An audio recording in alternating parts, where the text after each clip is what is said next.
Hello everyone, welcome back to my channel. Today I am going to show you the plain weave, which is the most basic and the strongest type of weave. For this demonstration I have taken the piece of cardboard which is of 5 into 5 inches and scissor, fevicol, satin ribbons.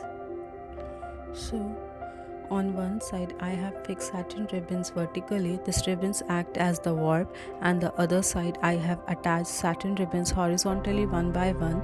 This becomes the weft. Now let's start the weaving process. I will take the first weft ribbon and pass it over one warp ribbon and under the next warp ribbon. In the plain weave, the structure is very simple. The weft yarn passes over one warp yarn and under the next, and this pattern keeps repeating throughout the fabric. Because of this over-under sequence, the weaves looks very balanced, tight and durable.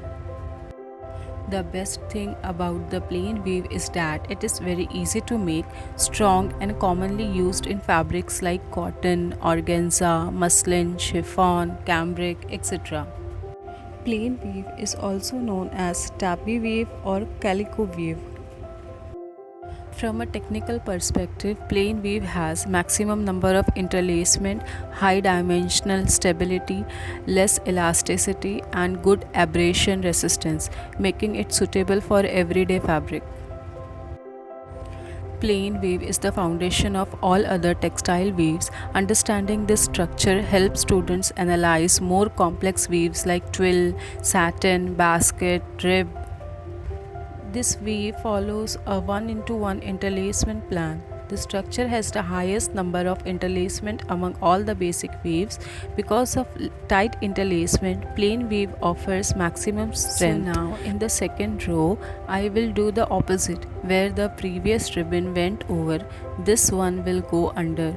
This alternate pattern continues till the end.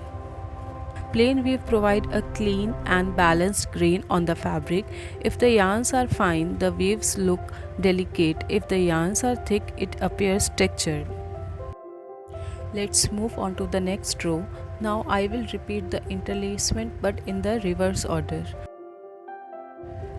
At this stage, the checkerboard effect becomes more visible. Repeating this pattern creates the final woven sample.